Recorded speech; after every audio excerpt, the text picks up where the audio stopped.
Hello friends, welcome to the new episode of my channel. আমি অরিত্র। এখন এই ভিডিওর মধ্যে আমরা কথা বলবো হচ্ছে ওয়ার 2 নিয়ে। তো ওয়ার 2 কেন বক্স অফিসে ফেলিয়ার হয়েছে, কি কি প্রবলেম ছিল, সেগুলো বিষয়ে আমি আলাদা করে ভিডিও বানিয়েছিলাম এবং আমি মনে হয় সব থেকে প্রথম এই বিষয়টা নিয়ে ভিডিও বানিয়েছিলাম।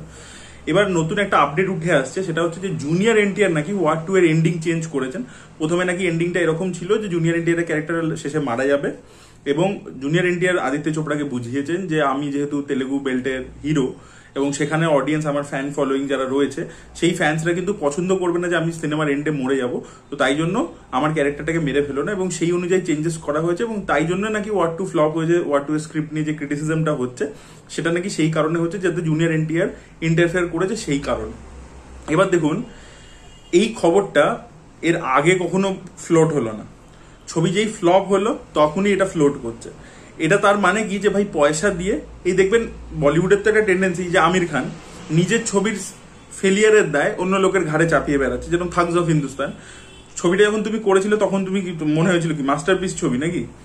ঠিক আছে, এখন তুমি বলছো থাগস অফ হিন্দুস্তান টাইটেলটা ভুল ছিল, আদিত্য চোপড়ার সাথে আমার মনে হয়েছিল ছবিটা ঠিক নয়, এই নয়, আদিত্য চোপড়ার মনে হয়েছিল তো ঝামেলা হয়েছে। দেখবেন আমির খান খালি থাগস অফ হিন্দুস্তানের যত ব্লেম সেটা ওয়াইআরএফ ডিরেক্টর প্রডিউসার তাদের উপর চাপিয়ে বেড়াচ্ছে।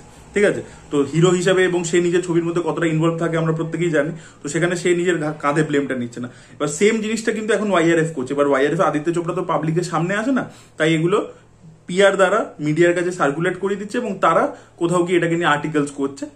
কথা হচ্ছে যে ভাই ব্লেমটা যে সাউথে যেহেতু ডিজাস্টার হয়েছে তেলেগুতে, তো এবার পুরো ব্লেমটা তেলেগু হিরোর ওপর চাপিয়ে দাও, কারণ কাউকে তো একটা স্কেপগোট বানাতে হবে।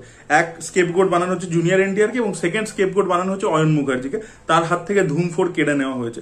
প্রথম কথা, যে কোনো বাচ্চা ছেলে, ঠিক আছে, যে সিনেমার জাস্ট এবিসিডি জানে, সে অব্দি বলে দিতে পারবে অয়ন মুখার্জি প্রথম কথা ওয়ার 2 এর জন্য রাইট চয়েস ছিল না। ব্রহ্মাস্ত্র যেদিনকে দেখেছিলাম, বেরিয়ে রিভিউ করেছিলাম, সেদিনকে আমি বলে দিয়েছিলাম যে ও স্পেকটাকেল ছবি হ্যান্ডেল করার ডিরেক্টরই নয়। ঠিক আছে, সেদিনকে অনেকের ঝাল লেগেছিল ওয়ার 2 এর যখন প্রথমে টিজার ট্রেলার সবকিছু নিয়ে কথা বলেছিলাম, তখন বারবার এই কথাটা বলেছিলাম, তখন লোকের ঝাল লেগেছিল। আজকে ছবি তার রেজাল্ট সবকিছু আপনাদের সামনে আছে, তখন লোকে বুঝতে পেরেছে ও আচ্ছা, এটা এমন কিছু না বোঝার কিছু নেই। এটা ব্রহ্মাস্ত্র দেখেই বোঝা গেছিল যে অয়ন মুখার্জি ভাই স্পেকটাকেল ছবি বানাতে পারে না। এটা আদিত্য চোপড়ার বুঝতে এত সময় লাগছে, তার মানে আদিত্য চোপড়া কিচ্ছু বোঝে না সিনেমা।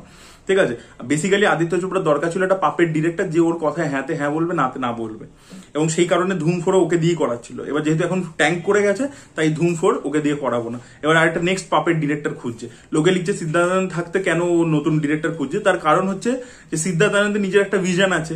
ও দেখছে ভাই আমি বাইরে থেকে ফান্ডিং পেয়ে যাচ্ছি, আমি নিজের প্রোডাকশনে করবো, আমি একটা ডিরেক্টর হিসেবে যা ফিস পাবো, আমি প্রডিউসার হিসেবে কাজ করলে আমার মার্জিন বেশি থাকবে, আমি প্ল্যাটফর্মসের জন্য কাজ করছি। মার্কফ্লিক্স এখন নেটফ্লিক্সের জন্য কাজ করছে, শোজ বানাচ্ছে, ওরা ডাইরেক্টলি ছবি বানাচ্ছে, তো ওরা দেখছে যে ভাই আমার ওখানে প্রফিট বেশি। এবং সিদ্ধার্থ যেটা নিজে বিশ্বাস করে যে হলিউডের একটা কপি করে বানাবো, তো সেটা সে নিজের মতো করে করছে। সে আদিত্য চোপড়ার আন্ডারে থেকে করবে কেন? তাই জন্য সিদ্ধার্থ ওখানে ঢুকছে না। তো এই জিনিসটা দেখবেন সঞ্জয় গাদভির সাথে হয়েছিল, উনি এখন মারা গেছেন। উনি হচ্ছে ধুম 1 ধুম 2 এর ডিরেক্টর ছিল। ও দেখবেন যেই মুহূর্তে বাইরে আর কি ফান্ডিং পেয়েছিল, তখন ও বেরিয়ে কিন্তু অন্য ছবি করতে শুরু করেছিল। হ্যাঁ, আনফর্চুনেটলি সেই ছবিগুলো সাকসেসফুল হয়নি। কিডন্যাপ বলে দেখবেন একটা ইমরান খান এবং সঞ্জয় দত্তকে নিয়ে ছবি করেছিল, ওটাও কিন্তু প্রচন্ড স্টাইলাইজ ছিল। ওই ধুমের মধ্যেই পুরো স্টাইলাইজেশনটা কিন্তু ওতেও ছিল। আনফর্চুনেটলি ছবিটা বক্স অফিসে চলেনি। তো ও যে মুহূর্তে ফান্ডিং পেয়েছে, ও বেরিয়ে গেছে, মুভ অন করে গেছে, ও ওয়াইআরএফ এর ভিতরে থাকেনি। তার কারণ হচ্ছে আপনি যদি কোনো লোকের একটা বর্ষতা স্বীকার করে রয়েছেন, তো সে ঠিক করবে আপনাকে কবে ছবি দেবে, কি টাইপের ছবি আপনি করবেন। এই যে মানিশ শর্মা টাইগার 3 এর জন্য পারফেক্ট ডিরেক্টর নয়, আমি কবে বলেছিলাম। তারপর টাইগার 3 বেরোলো, তখন ওই জিনিসটা প্রুভ হয়ে গেল। মানিশ শর্মা হচ্ছে ছোট ছবি, ব্যান্ড বাজা বারাত, এই ধরনের ছবি বানানোর জন্য পারফেক্ট। শুদ্ধ দেশি রোম্যান্স, ওরকম স্মল টাউন গ্রাউন্ডেড। তো বেসিক্যালি আদিত্য চোপড়া, আপনারা এইগুলো থেকে বুঝতে পারছেন যে ওর পাপেটিয়ার ডিরেক্টর দরকার আর কি। তো এখন নতুন পাপেটিয়ার ডিরেক্টর খুঁজছে। এটা গেল একটা পাপেট ডিরেক্টর। আচ্ছা, এবার হচ্ছে যে ওয়ার 2 এই ধুম 4 এ তারা তেলেগু থেকে একজন হিরো কাস্ট করবার চেষ্টা করছে। আপনাদেরকে কালকে আপডেট ভিডিওতে বলেছিলাম। এবার সেখানে শুনে যে বিজয় দেবরকোন্ডাকে তারা অ্যাপ্রোচ করেছে। বিজয় দেবরকোন্ডা নাকি ডন 3 তেও অ্যাপ্রোচ করেছিল, সেটা তো না বলে দিয়েছিল, এটাতেও নাকি সে না বলে দিয়েছে। এরকম মিডিয়া আর কি আপডেট উঠে আসছে, আমরা তো প্রত্যেকে জানবো না যে কি হয়েছে। তো এই অ্যাপ্রোচটাই তো ভুল, যে ভাই তুমি এই যে জুনিয়র এনটিআর ওপর ব্লেম চাপাচ্ছে, তোমার তো অ্যাপ্রোচটাই ভুল। তুমি ধুম 4 এর মধ্যে কেন কাস্টিং করতে যাচ্ছ সাউথ থেকে, তেলেগু থেকে? বিকজ তুমি ওই মার্কেটটা কভার করতে চাইছো, আর কিছু না। তো তুমি জুনিয়র এনটিআর কে যে নিয়েছিলে, জুনিয়র এনটিআর এর ইনপুটটা তুমি শুনেছো, বিকজ তুমি ওই মার্কেটটা চেয়েছিলে। তুমি চেয়েছিলে যে ভাই ওই হিরো ওখানকার পালস বোঝে, চলো যা বলছে করে দিই। যদি সত্যিই ও চেঞ্জ করে থাকে, তাহলে তুমি ওই মার্কেটটা টেক ওভার করবার জন্যই ওটা করেছিলে। এখন তুমি পালিয়ে গেলে হবে না, এখন তুমি ব্লেমটা জুনিয়র এনটিআর উপর চাপিয়ে দিলে হবে না। আর same goes for junior NTR, যেটা আমি আগের দিন বলছিলাম যে ভাই জুনিয়র এনটিআর এই ছবিটা করেছে কেন? কারণ ও কি জানতো না যে অয়ন মুখার্জি এটার জন্য পারফেক্ট ডিরেক্টর নয়, বা ও কি স্ক্রিপ্টটা পড়ে বুঝতে পারছিল না যে কি হচ্ছে এখানে? তো সেটা ও বোঝেনি কেন? ও করেছে বিকজ ও চাইছিল হিন্দি মার্কেটটাকে ঠিক ওভার করতে, ও চাইছিল যে ভাই ওয়াইআরএফ যেভাবে প্রমোশন করবে আমার হিন্দি মার্কেটে আরো অডিয়েন্স বেড়ে যাবে। তো সেইটা দুজনেরই বেনিফিট দেখে দুজনে করতে গেছে। এবার এখন কি হচ্ছে, জুনিয়র এনটিআর ছবিটা ফ্লপ দিয়েছে এত বছর পরবর্তীতে, সে চুপচাপ সাইড হয়ে গেছে, আর আদিত্য চোপড়া ইনডাইরেক্টলি পিআর এর মাধ্যমে পুরো ব্লেমটা ওর ঘাড়ে চাপিয়ে যাচ্ছে। এই তো চলছে, তো পরিষ্কার বোঝা যাচ্ছে। জুনিয়র এনটিআর যদি ধরে নিন জুনিয়র এনটিআর এর ক্যারেক্টারটা ওয়ার্ড 2 এর এন্ডে মারাও যেত, যদি ধরে নিচ্ছি ওই যে যেখানে ওই আইসের জায়গাটার মধ্যে ফাইট হলো ঋত্বিক আর জুনিয়র এনটিআর, ওখানে ধরুন ঋত্বিক মেরেও দিত জুনিয়র এনটিআর, আপনার কি মনে হয় ছবি ব্লকবাস্টার হয়ে যেত? কিচ্ছু হতো না। ছবিটা তো মেন প্রবলেম হচ্ছে ভিজুয়ালস এর দিক থেকে কোনো নতুনত্ব নেই, সেটা হয়ে গেছে সব থেকে বড় প্রবলেম। টিজার লেভেলে লোককে এক্সাইটই করতে পারছে না, গান অ্যাভারেজ আসছিল, ঠিক আছে, ডান্স নাম্বারটা অ্যাভারেজ এসেছিল, তখন এই কথাগুলো আমি বলেছিলাম, ঋত্বিকের ফ্যান্সরা শুনতে চাইনি, এসে কমেন্টে এসে গালাগালি দিয়ে গেছে। কিন্তু আজকে কি হচ্ছে, কি রিয়াকশন দেখতে পাচ্ছেন আপনি? এবং এই যে স্পাই ইউনিভার্স নিয়ে লোকে যে ভাবে যে প্রচুর এক্সাইটমেন্ট থাকবে লোকের মধ্যে, অ্যাকচুয়ালিতে কিন্তু সেটা নেই। বিকজ এর আগে পাঠান বলে ছবিটা ডিসঅ্যাপয়েন্ট করেছে লোককে, কিন্তু সেখানে একটা হাইপের চক করে কর্পোরেট বুকিং, শাহরুখ খানের কামব্যাক সবকিছু মিলিয়ে চলে গেছিল। তার পরবর্তীতে এলো টাইগার 3, সেটাও কোথাও গিয়ে মানুষকে ডিসঅ্যাপয়েন্টেড করলো। তো তারপরে আপনি যদি স্পাই ইউনিভার্সের পরপর দুটো ছবি এতটা ডিসঅ্যাপয়েন্টমেন্ট অডিয়েন্সকে দিয়েছে, তারপরে আপনি লোক এক্সপেক্ট করেন কি করে যে জাস্ট হিরোদের মুখ দেখে লোকে হলে চলে আসবে? তো সেখানেও একটা কারণ আছে, যে ইউনিভার্স সেটআপটা ঠিকঠাক ভাবে হয়নি, এই ক্রস ওভার্স গুলো ঠিকঠাক ভাবে হয়নি, জাস্ট ক্যামিওর নামে ক্যামিও করিয়েছে, সেটাই করিয়েছে, আর কিছু কিন্তু ছিল না ওখানে মেটেরিয়ালিস্টিক জিনিসপত্র। এবং ছবিগুলো খারাপ হয়েছিল, পাঠান বলুন টাইগারতে, পাঠানের থেকে অ্যাকচুয়ালি ওয়ার্ড 2 কিন্তু বেটার ছবি, কিন্তু তাও কি হয়ে যাচ্ছে, প্রবলেমটা কি, যে লোকে এখন ট্রাস্টটা হারিয়ে ফেলেছে, লোকে আর বিশ্বাস করছে না এই স্পাই ইউনিভার্সের উপর। তো স্পাই ইউনিভার্স কিন্তু এই যদি এন্ডিংটা মানে চেঞ্জও থাকতো, যে জুনিয়র এনটিআর মরে যাচ্ছে, সেটা হলেও কিন্তু ছবি ফ্লপ হতো, because there was no edge. আপনি যে জিনিসটা বিক্রি করতে চাইছিলেন, যে কিয়ারা আডবাণীর বিকিনি, সেটা লোককে ওই একদিন ইন্টারনেটে ভাইরাল হবে, ওটা দেখে লোকে হলে যায় না ছবি দেখতে। এইটা এখন বলিউডের ডিরেক্টরদের, প্রডিউসারদের বুঝতে হবে যে এখন ভাই মানে এটা তো ইন্টারনেটে চারিদিকে অ্যাভেলেবেল, এমনি সময় ইনস্টাগ্রামে 1000টা ছবি ভেসে বেড়াচ্ছে হিরোইনদের, তো ভাই লোকে কেন ওটার জন্য আলাদা করে হলে যাবে? এটাই তো আমি বুঝতে পারি না, এই মাইন্ডসেটটাই তো ভুল। ওটাকে ভাইরাল করে সারাদিন, যেদিনকে টিজার বেরিয়েছে, টিজারের খালি কথা কি হচ্ছে মানে কিয়ারা আডবাণীকে নিয়ে, বাকি ছবির কি কন্টেন্ট, কি গল্প, কোন অ্যাকশনটা ভালো হয়েছে, একটা অ্যাকশন ফিল্ম, তার অ্যাকশনটাই সব থেকে বেশি ডিসঅ্যাপয়েন্টিং হয়েছে, তার মানে আপনারা মেন জায়গাতেই ফেল করে গেছেন। তো সেগুলোর দিকে মন দেওয়া উচিত ছিল। স্পাই ইউনিভার্সের ভবিষ্যৎ যায় না, আলফা যদি হিট করে তাহলে এর পরবর্তীতে কালে ওরা ভাবতে পারে এই যে পাঠান 2 যেটা আছে সেটা মাইট বি ওরা করতে পারে। আর যদি আলফাও পিটে যায়, আলফার মধ্যে যদি নতুনত্ব কিচ্ছু না থাকে, ঠিক আছে, আর যদি একই রকমের ভিজুয়ালস হয়, একই রকমের স্টোরি টেলিং হয়, সবকিছু এক থাকে, তাহলে কিন্তু ভাই স্পাই ইউনিভার্স গেল মায়ের ভোগে।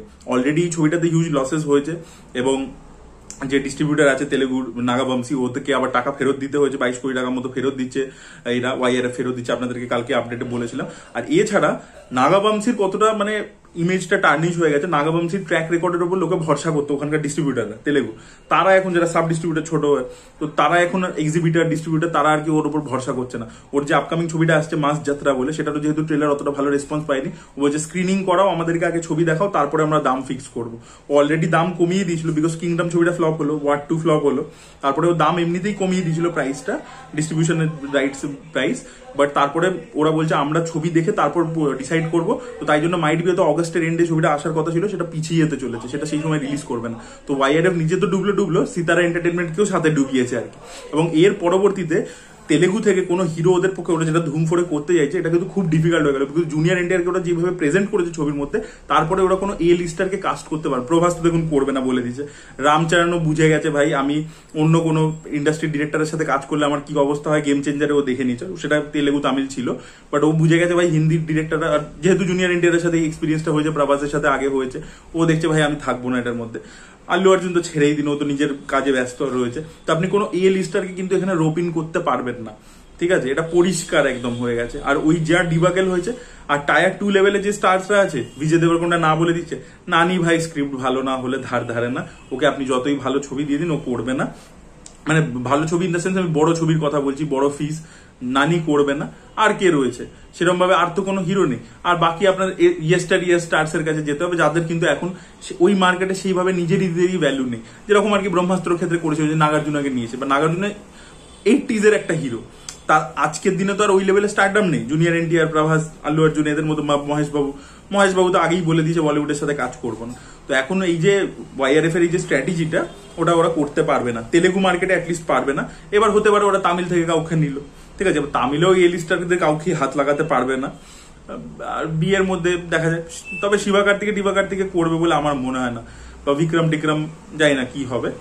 সুরিয়া হয়তো করতে পারে, বিকজ সুরিয়া একটু বলিউড প্রীতি আছে, মাঝে এসে এক্সেল এন্টারটেনমেন্টে প্রচুর ট্রাই ফাই করছিল ওই ছবিটার জন্য। ওই একটা কি ছবি নিয়ে ট্রাই করছিল রাকেশ ওমপ্রকাশ মেহরার সাথে, কর্ণকে নিয়ে যে একটা ছবি হওয়ার কথা ছিল, বাট সেটা বাজেটের কারণে হয়নি। তো মাইট বি সুরিয়াকে হয়তো রোপিন করতে পারে, দেখা যাক সেটা সামনের দিনে কি হয়। বাট এইভাবে ছবি হতে পারে না, এইসব স্ট্র্যাটেজি ফ্যাটেজি মেনে, ফর্মুলা মেনে। ভাই ছবিটা বানাও কনভিকশনের সাথে বানাও, যে ভাই এই ছবিটা আমি বানাতে চাই, এইটা আমার স্ক্রিপ্ট, ইউনিভার্স লাগবে না ভাই। আর তোমরা নিজেরাই তো সাইয়ারা দিয়ে এলে, যেটা কনভিকশনের সাথে করলে কানেক্ট করলো তো মানুষ। তো ভাই সেরকম ছবিই করো। তোমাদের YRF was known for making love stories, so do that. Action faction বানাতে যাও না, তোমাদের জিনিসটা নয়। ছবিগুলো দেখলে বোঝা যায় হলিউড থেকে কপি করা ছবি। আর যদি সেরকম হয় তাহলে সেরকম ডিরেক্টর নাও আর তাকে কাজ করতে দাও। তুমি এখন ব্লেম এর ওপর চাপিয়ে ওর ওপর চাপিয়ে এসব করে কোনো লাভ হবে না।